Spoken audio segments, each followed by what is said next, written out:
దేవుని వాక్యం ఎప్పుడు కూడా దీవెన ఒక ప్రక్కనైతే దానికి సరిపోయిన హెచ్చరిక, దానికి సరిపోయిన షరతులు కూడా ఉంటాయి. కానీ ప్రజలు ఈ రోజున ఎలాగైపోయారంటే దీవెనలు మాత్రమే కావాలి, హెచ్చరికలు అవసరం లేదు. ఎవరికి కూడా హెచ్చరికలు అవసరం లేదు.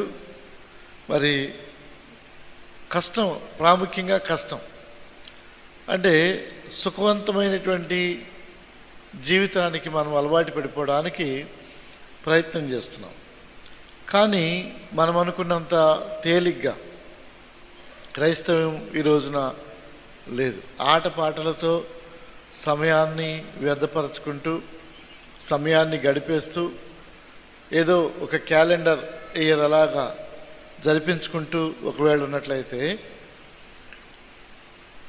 మన ఆత్మీయ జీవితంలో నిద్రపోతూ ఉండగా అపవాది వచ్చి ఎలాగున గురుగులు నాటి వెళ్ళిపోయాడో అలాగే ఉంటుంది.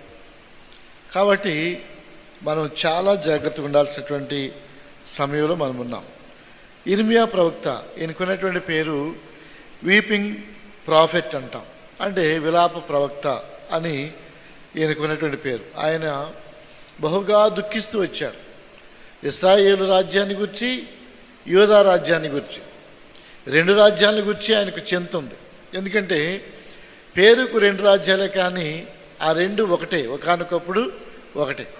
యెరోబోము కాలంలో రెండుగా చీలిపోయినప్పటికి కూడా ఆ రాజ్యాన్ని గురించి ఆయనకెంతో వేదన, ఆయనకెంతో చింత ఉంది. క్రీస్తుకు పూర్వం 640 లేకపోతే కొంతమంది 26 అంటారు, 640 సంవత్సరం నుంచి 580 BC వరకు ఆయన ప్రవచనాన్ని తెలియజేస్తూ వచ్చినటువంటి ప్రవక్త.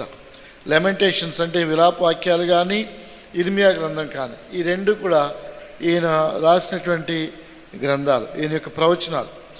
దేవుడు ఇర్మియాతో మాట్లాడినటువంటి మాట, ఇర్మియా అనేటువంటి మాటకు ద లార్డ్ ఎగ్జాల్ట్స్ అని అర్థం. The lord exalts. ఆయన తప్పక మనల్ని జ్ఞాపకం చేసుకుంటాడు, ఆయన మనను హెచ్చిస్తాడు, ఆయన గొప్ప దేవుడు అనేటువంటి ఆ పేరుతోనే ఆయన పరిచర్యంతో కూడా గుర్తింపు పొందినట్లుగా మనము గమనించాలి.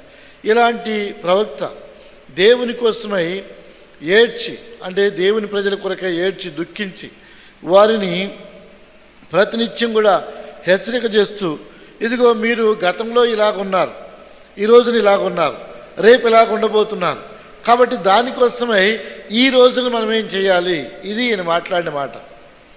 గతంలో మీరు ఎలాగున్నారో తెలియజేస్తున్నాడు, అలాగే ఈ రోజున ఎలాగున్నామో వాస్తవాన్ని తెలియజేస్తాడు.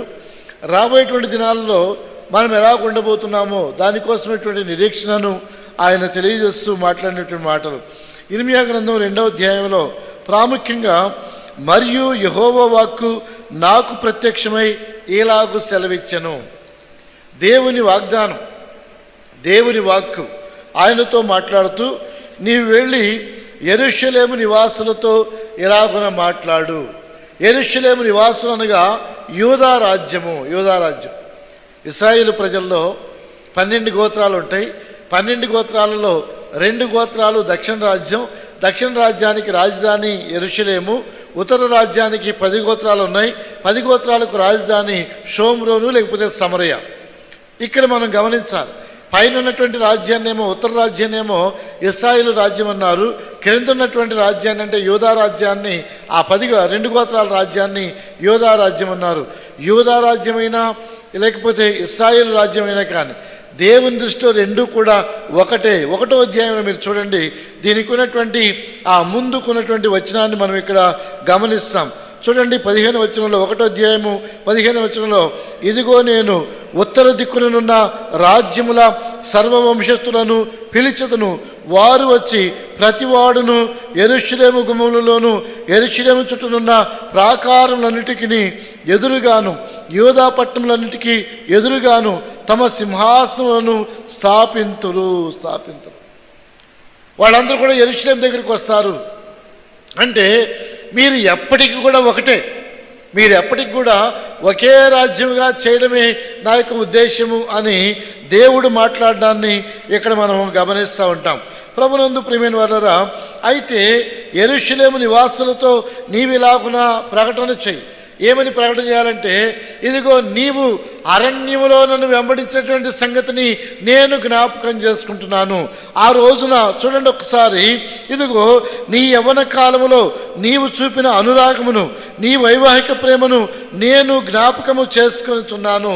అరణ్యములో అనగా ఆనాడు మోషే ఇశ్రాయేలు ప్రజలను నడిపించినప్పుడు ఈ 12 గోత్రాలు ఎలాగున ప్రభువు కొరకై నడిచాయో ఆ మొదటి ప్రేమ, ఆ మొదటి నిబంధన, ఆ మొదటి పరిశుద్ధత, ఇదిగో నేను జ్ఞాపకం చేసుకుంటున్నాను.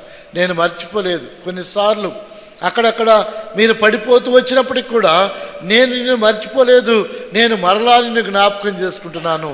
నిజమే, మన దేవుడు మరచిపోయే దేవుడు కాదు, ఆయన జ్ఞాపకం చేసుకునే దేవుడు. హెబ్రీ పత్రిక 11వ అధ్యాయము 10వ వచనంలో 6వ అధ్యాయం 10వ వచనంలో అంటాడు కదా, తన నామం పేరిట మీరు చేసిన దానిని ఆయన మరిచిపోవడానికి ఆయన అన్యాయస్తుడు కాదు. ఆయన తప్పక జ్ఞాపకం ఉంచుకుంటాడు. నీవు ఏమి చేసినా కానీ జ్ఞాపకం ఉంచుకుంటాడు. మంచి క్రియ చేసినా, చెడ్డ క్రియ చేసినా. అయితే ఎవరైతే పశ్చాత్తాపడతారో వారి యొక్క పాపములన్నీ కూడా నేను సముద్రంలో పడవేస్తాను, మరలా ఎన్నటికి నేను జ్ఞాపకం చేసుకోనని ప్రభు మాట్లాడాడు. ఆయన జ్ఞాపకం చేసుకున్నటువంటి విషయం ఒకటే, ఎవరైతే పశ్చాత్తాపంతో తమ పాపాలు ఒప్పుకొని విడిచిపెట్టారో వారి యొక్క పాపాలను ఆయన సముద్రంలో అగాధాలు ముంచేస్తాడు. ఇక మరలా వాటిని జ్ఞాపకం చేసుకోడు. ఒక రోజున ఒక దైవజనుడు ఇలాగే పశ్చాత్తాపంతో ఏడ్చి ప్రార్థన చేస్తున్నప్పుడు ఆయన ఒక దర్శనాన్ని చూశాడు. ఆ దర్శనం ఏంటంటే, ఆ ఒక నల్లటి బోర్డు కనపడతా ఉంది, దాని మీద అక్షరాలు కనపడతా ఉన్నాయి. అక్షరాలు కనపడతా ఉంటే ఆ అక్షరాలు కనపడడం, ఆ పాపాలన్నీ కూడా అక్షరాల్లాగా ఆయన కనబడుతూ ఉన్నాయి. ఒక్కొక్క పాపం, ఫలానా రోజు నువ్వు ఇలాగ చేసావు, ఫలానా రోజును ఇలాగ చేసావు, ఫలానా స్థలమును ఇలాగ చేసావు, ఫలానా వ్యక్తి ఇలాగ పాపం చేసావు, ఫలానా చోట నీవు ఇలాగ నాకు వ్యతిరేకంగా పనిచేసావు. ఈ మాటలన్నీ కూడా జ్ఞాపకం వస్తుంటే ఒక్కొక్కటి ఆయన ఒప్పుకుంటున్నాడు. ఒప్పుకుని అన్నీ కూడా ఒకటొకటి తుడిచివేయబడ్డాయి. ఆ తర్వాత చివరికి ఒక తెల్లటి బోర్డు కనపడింది. అప్పుడు అంటాడంట దేవుడు, ఇదిగో నీ పాపాలన్నీ కూడా నేను తుడిచివేశాను. సౌలు భగత్ సింగ్ గారి విషయంలో జరిగినటువంటి నిజమైన ఒక దర్శనాన్ని గురించి నేను చదువుతూ వచ్చాను. క్రీస్తునందు ప్రియమైన దేవుని బిడ్డలారా, ఇదిగో నీ పాపాలన్నీ కూడా నేను తుడిచివేశాను. ఈ అనుభవాన్ని మనం జ్ఞాపకం చేసుకోవాలి. ఆయన జ్ఞాపకం చేసుకున్నంతగా మనలో పశ్చాత్తాపం, ఆయన జ్ఞాపకం చేసుకున్నంతగా మనలో పరిశుద్ధత, ఆయన జ్ఞాపకం చేసుకున్నంతగా ఇదిగో మనలో ఉన్నటువంటి ప్రతి విధమైనటువంటి అతిక్రమాన్ని మనం ఒక్కసారి తలపోసుకోవాలి. పశ్చాత్తాపంతో మనల్ని జ్ఞాపకం చేసుకోవాలి. ఆయన అంటాడు కదా, ఇదిగో నీవు చూపిన అనురాగమును, నీ వైవాహిక ప్రేమను నేను జ్ఞాపకం చేసుకుంటున్నాను.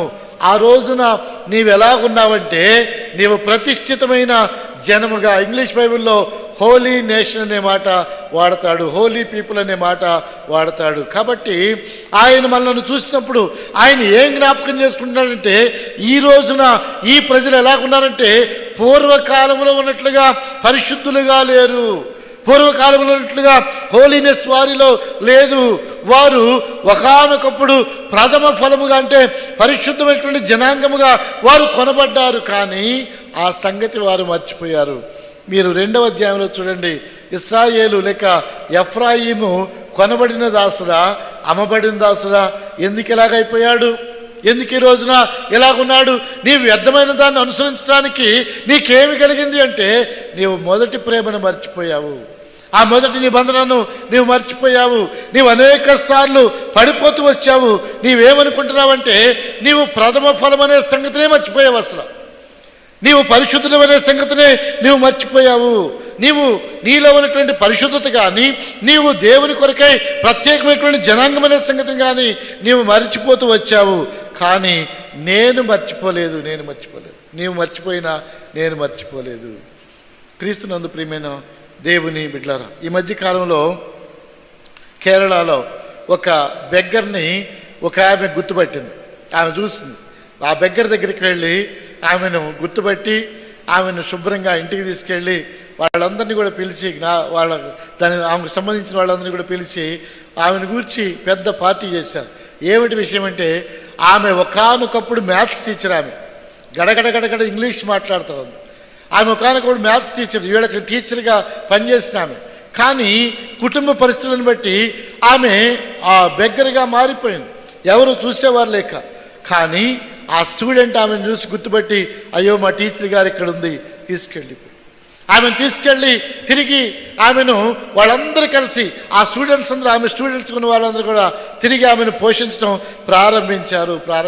ఒకసారి ఇంకొక ఆమెను గురించి కూడా ఇలాగే ఉంది. ఒకసారి ఆమె ఒక హోటల్లో వంటామిగా పనిచేస్తూ ఉంది. ఆ వంటామి యొక్క చరిత్ర అంతా కూడా బయటకు తీస్తే చివరికి తేలింది ఏమిటంటే, ఆమె మైసూరు రాజుల వంశానికి చెందిన స్త్రీ అని తేలింది. మైసూరు రాజవంశానికి చెందిన ఆమె వంటామిగా మారిపోయింది. ఇప్పుడు మనం కూడా చూస్తుంటాం, ఫలానా రాజుల హోటల్ అని మనం చూస్తూ ఉంటాం. కాబట్టి అలాగున అంటే ఏమైపోయారు, ఒకానొకడు పరిపాలకులే. కానీ ఈ రోజున వంటవాళ్ళు, డ్రైవర్లు, వాచ్మెన్లు, లేకపోతే చిన్న చిన్న పనులు చేసేటువంటి వారిగా ఎలాగున మారిపోయారు. ఈ రోజున మన ఆత్మీయ జీవితం కూడా ఒకవేళ ఇలాగనే ఉందేమో. ఒకానొకప్పుడు పరిశుద్ధులమే, ఒకానొకప్పుడు ఇదిగో ఏర్పరచబడినటువంటి జనమే, ఒకానొకప్పుడు ఇదిగో నీవు నేను మనందరం కూడా ప్రథమ ఫలముగా ఉండు కొరకై ఏర్పాటు చేయబడినటువంటి వారమే. కానీ మరిచిపోయింది ఇశ్రాయేలు జనాంగం. కానీ ప్రభు అంటాడు కదా, నేను నిన్ను మర్చిపోను. నీ మీదకు ఏ కీడు రాకుండా నేను మరలా నిన్ను బాగు చేస్తాను. నీ మీదకు ఎవరైతే వచ్చారో వారందరినీ కూడా నేను వారిని శిక్షించి వారిని సమూలంగా నాశనం చేసి నీ ప్రత్యేకత మరలా నేను నీకు ఇస్తాను. ఈ రోజున మనము పరిశుద్ధమైనటువంటి జనముగా, లేకపోతే ప్రథమ ఫలముగా ఉండాలి అంటే ఎలాగుండాలి? 3 మాటలు నేను మీకు జ్ఞాపకం చేస్తాను. ప్రథమ ఫలము యొక్క మొదటి ఉద్దేశం, ప్రథమ ఫలము దేవుని కొరకై అర్పించబడేది అని మనం గుర్తుపెట్టుకోవాలి. ప్రథమ ఫలం అనేది దేవుని కొరకై పెంచబడేది. ప్రథమ ఫలం అనేది మనది కాదు. అందుకనే చాలామంది ఇదిగో పాస్టర్ గారు ప్రథమ ఫలం అని దేవుని పేట తీసుకుని వచ్చి ఇస్తూ ఉంటారు. అది మంచి అలవాటే. పూర్వకాలంలో గుప్పెళ్ళ బియ్యం తీసేవాళ్ళు. ఎందుకంటే అప్పట్లో జీతాలు ఉండేవి కాదు కాబట్టి గుప్పెళ్ళ బియ్యం తీసేవాళ్ళు. అంటే మనం తినేటువంటి ప్రతి ఆహార పదార్థంలో ఆ గుప్పెడి బియ్యం ఎవరికంటే సేవకుల కుటుంబాన్ని అని మనం గుర్తుపెట్టుకోవాలి. మొదటి పెట్టుకుంటాం కదా, ఇది దేవుని సేవకుంది అని మనం గుర్తుపెట్టుకోవాలి. ఈ రోజులో ఈ అనుబంధాలు లేకుండాటువంటి సంఘాలను మనం అనేక మందిని మనం చూస్తూ ఉన్నాం. క్రీస్తునందు ప్రియమైన దేవుని బిడ్డలారా, ఈరోజు మనం జ్ఞాపకం చేసుకోవాలి, ప్రథమ ఫలము అనగా అది దేవునిది. నిర్గమకాండం 23వ అధ్యాయం ప్రకారముగా, 23:19 ప్రకారంగాను, 34వ అధ్యాయము 22వ వచనం ప్రకారంగాను, లేవియ కాండము 2వ అధ్యాయము 12-14 వచనాల ప్రకారంగాను ఇవి దేవుని కొరకై అర్పించబడవలసినటువంటి ప్రథమ ఫలములు. అంటే మరి ఏమిటి ప్రథమ ఫలములు అంటే? పండ్లు కాయలేనా? ఇది కాదు. దేవుడు ఏమంటున్నాడంటే, క్రీస్తు అనేటువంటి ప్రథమ ఫలాన్ని గురించి జ్ఞాపకం చేస్తూ, క్రీస్తు యేసునందు మీరు కూడా ప్రథమ ఫలముగా మార్చబడాలి. మీరు కూడా దేవుని కొరకే పరిశుద్ధమైన ప్రజలుగాను, మీరు కూడా దేవుని కొరకే ఇదిగో ప్రథమ ఫలముగాను ఆయన కొరకై సమర్పించబడాలి అనే మర్భాన్ని ప్రభు ఈ రోజున మనకు జ్ఞాపకం చేస్తున్నారు. చాలామంది అనుకుంటారు ఏదో పండో ఫలమో తృణమో ఫలమో ఇచ్చేసి తుడి చేసుకుందాం, ఈ రుణం అయిపోద్ది అనుకుంటారు. కాదండి, అంత మాత్రమే కాదు. ప్రభు అంటున్నాడు కదా, యేసుక్రీస్తు ప్రభు వారే ప్రథమ ఫలము. ఎందుకంటే ఆయన అద్వితీయ కుమారుడు. ఆయన దేవుని అద్వితీయ కుమారుడునిగా ఆయన తప్ప మరొకరు లేరు అని దాని యొక్క అర్థం. ఆయనే ప్రథమ ఫలముగా చేయబడ్డాడు. ఆయనే ప్రథమ ఫలముగా ఉండినట్లుగా తనను తాను అర్పించుకున్నాడు అనే సంగతిని నేను ప్రేమతో మీకు జ్ఞాపకం చేస్తాను. ఎలా కనుక ఆయన తనను తానే సమర్పించుకోవడాన్ని బట్టి ప్రథమ ఫలముగా ఆయన మన కోసమై వచ్చినట్లుగా మనం గమనిస్తాం. అంటే దేవాది దేవుడే ప్రథమ ఫలమును ఆయన అర్పించాడు. ఆయన సిలువలో బలియాగముగా అర్పించబడ్డాడు. ఆయన పునరుత్థానుడై తిరిగి లేచాడు. నిన్ను నన్ను పరిశుద్ధపరచు కొరకై ఆయన ప్రథమ ఫలముగా లేపబడ్డాడు అనే సంగతిని కొరింథీయులకు రాసిన మొదటి పత్రికలో మనము చూస్తాం. ఒకసారి చూడండి, కొరింథీయులకు రాసిన మొదటి పత్రిక 15వ అధ్యాయము 20-23 వచనాలలో క్రీస్తు యేసు ప్రథమ ఫలం అనే మాట వ్రాయబడింది. ఎందుకంటే ఆయన సిలువలో మరణించాడు. లేఖనాల ప్రకారముగా ఆయన శరీరధారిగా వచ్చాడు. లేఖనాల ప్రకారముగా ఆయన మన కొరకే ఇదిగో సిలువలో మరణించాడు. లేఖనాల ప్రకారముగా సమాధి చేయబడ్డాడు. లేఖనాల ప్రకారముగా ఆయన తిరిగి లేచాడనగా లేఖనాల ప్రకారముగా ఆయన ప్రథమ ఫలము. ఆయన ప్రథమ ఫలం. ఆయనలో ఉన్నటువంటి వారందరూ కూడా ప్రథమ ఫలముగానే చేయబడుతున్నాం. కానీ ఇశ్రాయేలు ప్రజలు అంటే ఆయన సొత్తైన ప్రజలు ఆ సంగతే మర్చిపోయారు. ఇదిగో ఆయన ఇచ్చినటువంటి పరిశుద్ధత, ఆయన ఇచ్చినటువంటి ప్రథమ ఫలం యొక్క ఆధిక్యతను అనేక మంది మర్చిపోయి నేను కూడా ఏ ప్రత్యేకత లేని వాడనే ఈ లోకంలో కలిసిపోతున్నారు. ఎలాంటి వారిగా ఉండిపోతున్నారంటే ఏ విధమైనటువంటి యోగ్యత లేని వారిగా ప్రజలు మిగిలిపోతున్నారు. క్రీస్తునందు ప్రియమైన దేవుని బిడ్డలారా, ఈ రోజున వాక్యం హెచ్చరిక చేస్తూ ఉంది. ప్రభువు నిన్ను ప్రథమ ఫలముగా ఉండినట్లుగా ఆయన మొదటిగా గమనించండి, ఆయనే తానే ప్రథమ ఫలమై ఉండి ఆయన నీ కొరకై సిలువ వేయబడ్డాడు. జగత్తు పునాది వేయబడకునిపై ఆయన నీ కొరకై కాచినటువంటి ఆ సిలువ రక్తంలో నీవు కడగబట్ట ద్వారాగా ప్రథమ ఫలమై ఉన్నావనే సంగతిని నేను ప్రేమతో మీకు జ్ఞాపకం చేస్తాను. మనం ఎలాగో ప్రథమ ఫలం అంటే జగత్తు పునాది వేయబడకునిపై ఆయన రక్తంలో నీవు నేను కడగబడ్డాము. ఒక్కసారి గమనించండి, ప్రకటన గ్రంథం 14వ అధ్యాయము 4వ వచనంలో, ప్రకటన గ్రంథం 14వ అధ్యాయము 4వ వచనంలో వీరు ఎక్కడి నుండి వచ్చారు అంటే వీరు అనింద్యులు, వీరు పరిశుద్ధులు, వీరు స్త్రీ సాంగత్యమును ఎరగని వారు. వీరు ఎక్కడి నుండి వచ్చారు అంటే వీరు గొర్రె పిల్ల రక్తములో కడగబడినటువంటి వారు. ప్రకటన గ్రంథం 14వ అధ్యాయము 4వ వచనంలో గొర్రె పిల్ల రక్తములో కడగబడినప్పుడే నీవు ప్రథమ ఫలముగా చేయబడతావు. చర్చికి వచ్చినందు మాత్రాన ప్రథమ ఫలం కాదు. లేకపోతే ఒక ఆయన ఎప్పుడు కూడా అంటూ ఉండేవాడు, నేను ప్రథముణ్ణి అనేవాడు. ప్రథముణ్ణి అనుకున్నంత మాత్రాన ప్రథములం కాలేము. ఈ రోజున మనం గమనించాలి. నేను ఎక్కువ వాడిని అనుకుంటే మనం ఎక్కువ వాడిగా చేయబడలేము. ప్రథమ ఫలం అనగా అన్నిటికంటే శ్రేష్టమైనది, అన్నిటికంటే ముందుగా ఉండేది, అన్నిటికంటే ప్రధానమైంది, అన్నిటికంటే కూడా ఆధిక్యత కలిగింది. ఇలాంటి ఆశీర్వాదాన్ని మనం పొందాలి అంటే ముందుగా గొర్రెపిల్ల రక్తంలో కడగబడిన వారిని మనం పొందిన వారమై ఉండాలి. గొర్రెపిల్ల రక్తంలో కడగబడినప్పుడే నీవు ప్రథమ ఫలముగా ఉంటావు. చూడండి ఒకసారి ప్రకటన గ్రంథము 14వ అధ్యాయము 4వ వచనాన్ని చదవండి ఒకసారి. ఒక్కరు చదవండి అమ్మా. వీరు స్త్రీ సాంగత్యమున అపిత్రులు కానివారును ఎరుగని వారునయుండి గొర్రెపిల్ల ఎక్కడికి పోవునో అక్కడికెల్లా ఆయనను వెంబడింతురు. వీరు దేవుని కొరకును గొర్రెపిల్ల కొరకును ప్రథమ ఫలముగా ఉండుట కొరకై మనుషులలో నుండి కొనబడిన వారు. నీ కొరకై నా కొరకై అర్పించబడినటువంటి ర్యాన్సం అంటే మన విమోచన కొరకై అర్పించబడినటువంటి క్రయధనము యేసు ప్రభువు వారి యొక్క రక్తం అనగా గొర్రెపిల్ల యొక్క రక్తము. ఈ గొర్రెపిల్ల రక్తములో మనం విమోచించబడ్డాము. ఆ క్రయం చేత మనం కొనబడ్డాము. ఈ రోజున ఎలాంటి క్రయం చెల్లించకుండానే మనం కూడా ప్రథమ ఫలముగా ఉండాలని చాలా ఆశపడేవారు చాలామంది ఉన్నారు.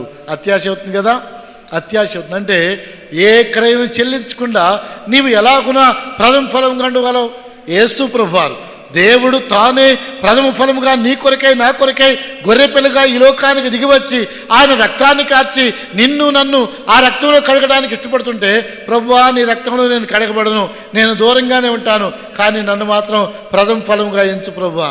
ప్రార్థన ఆలకిస్తాడా ప్రభు? ఆయన రక్తంలో కడగబడాలి.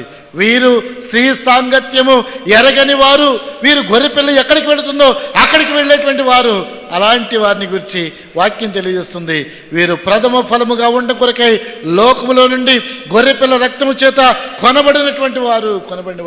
గొర్రెపిల్ల రక్తంలో కొనబడినటువంటి వారే ప్రథమ ఫలం అనే సంగతిని నేను ప్రేమతో మీకు జ్ఞాపకం చేస్తున్నాను. రెండవదిగా మనము సత్యవాక్యము చేత కొనబడాలి.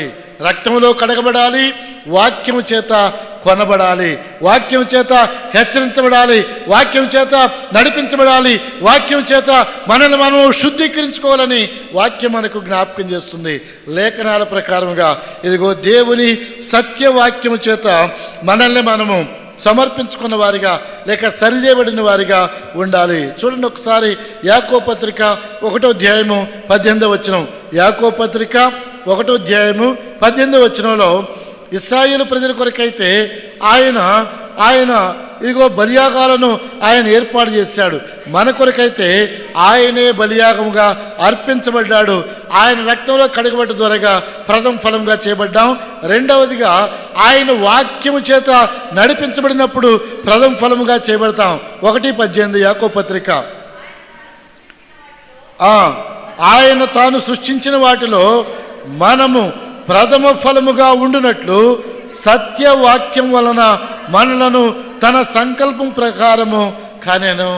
సంకల్పం ప్రకారం కనెను.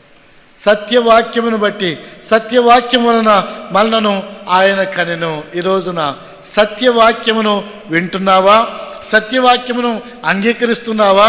సత్యవాక్య ప్రకారముగా జీవించడానికి ఇష్టపడుతున్నావా? చాలాసార్లు మనకు అనుకూలమైనటువంటి విషయాలను మాత్రమే మనం వింటాం.